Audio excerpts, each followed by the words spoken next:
kembali menyapa Anda. Harian Netra, dalam operasi. Opini, ekspresi, dan reaksi. Menampilkan sahabat-sahabat Harian Netra untuk mengemukakan pikiran, atau memberi reaksi tentang semua yang ada di sekitar kita. Hadir untuk menemani hari Anda. Selamat menikmati.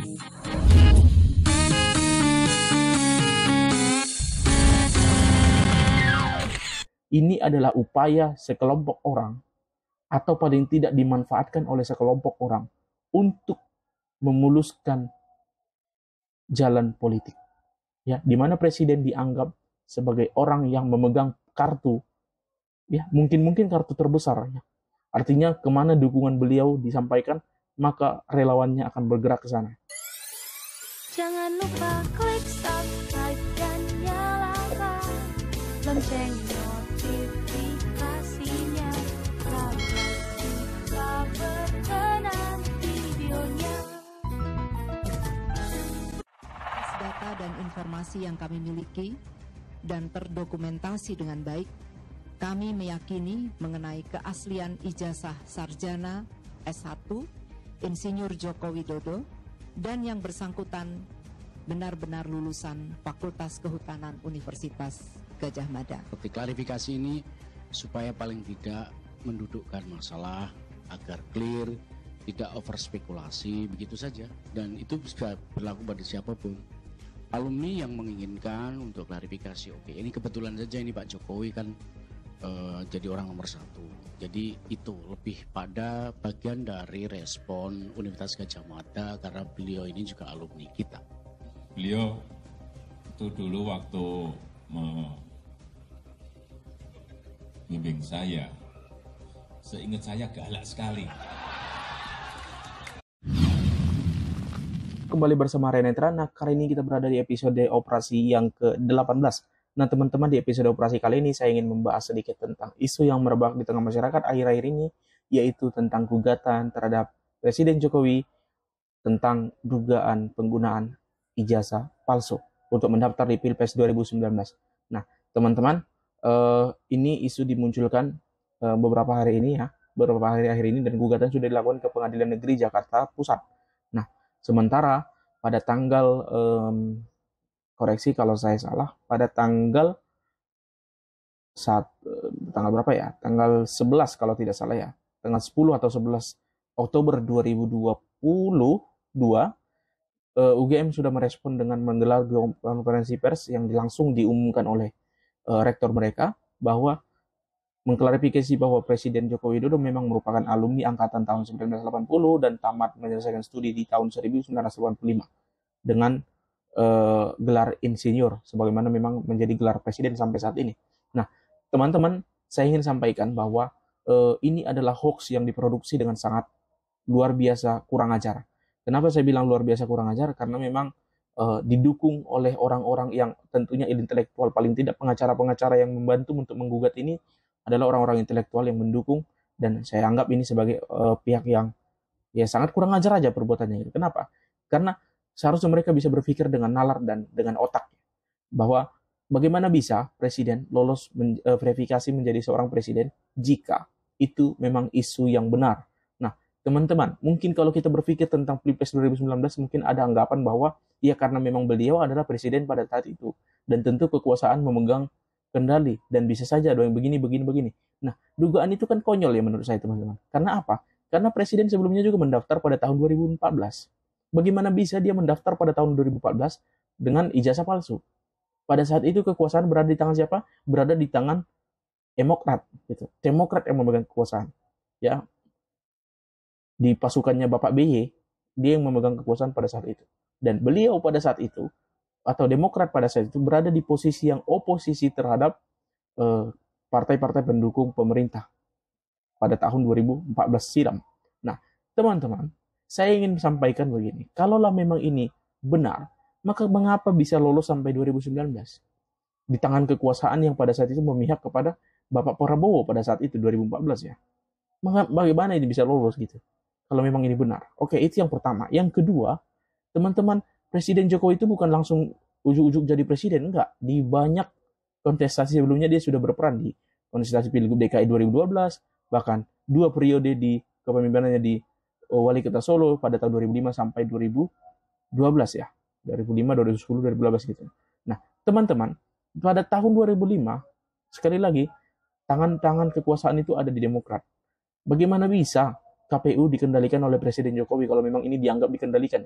Bagaimana bisa KPUD dikendalikan oleh Presiden Jokowi pada saat itu? Nah, teman-teman, kalaulah memang seorang calon figur publik atau calon pejabat yang memasuki kekuasaan dengan jalur politik, itu punya masalah verifikasi data pribadi, tentu ini akan menjadi isu yang sangat kental untuk digoreng ya teman-teman.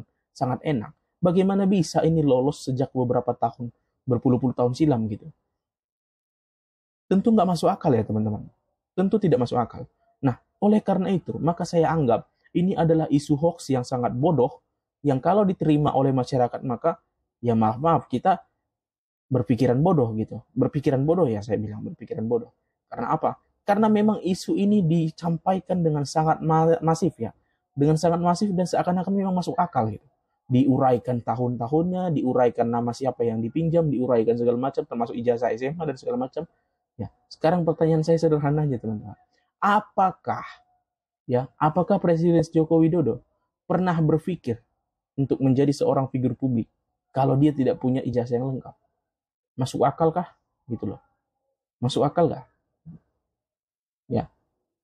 Sudah saya bilang ya, seorang calon anggota DPR saja ya, ketika dia ditemukan menggunakan ijazah palsu, dokumen-dokumen palsu, itu bisa kena loh teman-teman. Itu bisa kena. Apalagi untuk menjadi seorang wali kota, gubernur DKI pula, apalagi presiden 2014. Kita nggak usah dulu bicara 2019 ya. Karena tentu kan apa yang digunakan di 2019 adalah apa yang digunakan di 2014. Nah, itu yang membuat saya merasa ini berita konyol, hoax, dan seharusnya tidak diproduksi ya di tengah publik ya. Saya sangat menyayangkan Refli Harun yang merupakan seorang yang katanya akademisi ya, katanya pakar hukum, tetapi memberikan panggung kepada orang yang menyebarkan atau memproduksi hoax ini dengan menampilkan ini ya. Saya menganggap Refli Harun ini sangat berbahaya teman-teman. Sekali lagi saya mohon jangan didengarkan satupun podcastnya. Saya mohon sekali. Kenapa? Karena ini sangat berbahaya orang ini. Kenapa saya bilang berbahaya? Teman-teman seakan-akan diyakinkan dengan menampilkan si pembuat hoax ini mengucapkan sumpah ya dengan rinci, ditampilkan ke publik, sehingga kemudian apa yang mau ditunjukkan di situ? Bahwa jika ternyata sumpah itu tidak terjadi, maka berarti isunya benar. Itu yang sedang diproduksi oleh seorang Refli Harun itu. Bahwa apa yang ditampilkan Refli Harun itu tidak menjamin kebenaran peristiwanya. Gitu. Karena menurut saya ya, itu terlalu ringan. Kalau dia mengucapkan sumpah terhadap suatu kebohongan, lalu kemudian sumpah itu terjadi, itu terlalu ringan. Dia masih sempat untuk minta ampun. Tetapi ketika dia mengucapkan sumpah dan sumpah itu tidak dari dunia, tetapi dibawanya sampai ke akhirat, dan di sanalah sumpah itu diterapkan kepadanya, itu adalah siksa yang sebenarnya. Nah, Refli Harun, ya figur publik yang katanya adalah pakar hukum itu, memberikan panggung untuk orang seperti ini. Ini apa-apaan ini? Ini apa-apaan? Sebenci-bencinya Anda dengan pemerintah, sebenci-benciannya dengan Jokowi, figurnya secara pribadi, nggak layak Anda memberi panggung untuk orang-orang seperti itu. Gitu. Apakah pendidikan Anda lebih rendah daripada pendidikan orang yang menyebarkan hoax itu? Lalu kenapa Anda memberikan panggung kepadanya, seakan-akan mempercayai dia? Karena pertanyaan-pertanyaan di dalam podcast itu juga sangat merujuk kepada kepercayaannya. Gitu. Lebih kepada mempercayai ya jatuhnya. Coba boleh teman-teman dengar sekilas, tapi untuk selanjutnya mohon kalau ada muncul podcast Refli Harun di dalam beranda teman-teman itu dibuang saja. Kalau bisa diblok aja supaya nggak muncul lagi gitu. Nah, itu saran saya itu saya sampaikan karena apa? Karena ini akan menyerang cara berpikir kita teman-teman.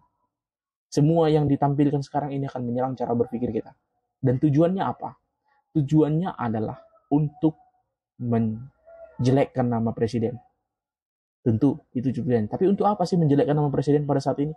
Ya ada tetap kepentingan teman-teman. Walaupun presiden sudah akan selesai, tetapi bahwa kartu politik masa depan sebahagian ada di tangannya. Artinya kemana Jokowi bersuara, banyak pengikut beliau, bukan pengikut maksudnya, banyak relawan-relawan beliau yang tentu akan mengarahkan dukungan kepada kemana presiden bersuara.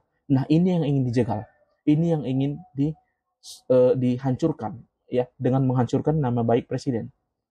Nah, ketika nama baik presiden sudah hancur, maka pada akhir-akhir kekuasaannya nanti, atau kemanapun nanti suara beliau dijatuhkan, maka itu akan menjadi tidak berguna kepada masyarakat. Karena apa? Karena nama beliau sudah terlebih dahulu jatuh. Nah, ini yang ingin diserang, teman-teman. Jadi, serangan ini bisa menjadi serangan politik, tergantung siapa yang mengendarai orang yang melaporkan, orang yang menggugat ijazah presiden ini. Karena kalau kita perhatikan ya, apa sih kepentingan dia? Apa sih kepentingan dia melakukan itu? Tidak ada. Ya, tidak ada. Kalau memang bukan kepentingan politik, apa sih kepentingan dia? Tidak ada. Maka dari itu, saya ingin sampaikan bahwa ini adalah upaya sekelompok orang, atau paling tidak dimanfaatkan oleh sekelompok orang, untuk memuluskan jalan politik, ya, di mana presiden dianggap sebagai orang yang memegang kartu, ya, mungkin kartu terbesar, ya. Artinya kemana dukungan beliau disampaikan, maka relawannya akan bergerak ke sana, gitu. Bahkan yang bukan relawan tetapi memang pemilih Jokowi, pemilih yang sangat ini ya, tentunya sangat istilahnya sangat militan, tentu akan mengarahkan dukungan kepada kemana presiden bersuara. Nah, ini yang ingin dicegah, ini yang ingin dihancurkan. Supaya apa? Dengan menghancurkan nama baik presiden, maka menghancurkan kepercayaan publik kepada presiden secara pribadi, bukan kepada pemerintahan, karena pemerintahan akan berakhir, tetapi kepada presiden secara pribadi. Maka serangan ini kembali diluncurkan. Maka teman-teman, sebagai masyarakat Indonesia, siapapun Anda dan kemanapun suara Anda dukungkan, saya mohon, mari kita cerdas berpikir, berpolitik dengan sehat, berpikir dengan sehat, berkompetisi dengan sehat. Mari tuangkan pikiran Anda. Silakan benci presiden secara wajar, tetapi tidak untuk mempercayai hoax. Tidak untuk mempercayai hoax. Ya, teman-teman, apapun pandangan Anda semua tentang Presiden Jokowi, apapun pandangan Anda semua tentang pemerintahan, apapun, tetapi tidak untuk mempercayai hoax. Ya, apalagi hoax yang diproduksi dengan sangat rapi, didukung oleh orang-orang intelektual yang tidak punya otak menurut saya. Nah, itu jangan dipercaya. Sekali lagi teman-teman, cerdas berpikir, cerdas bernalar, dan mari kita nantikan operasi berikutnya. Harian Netra pamit undur diri. Sampai jumpa.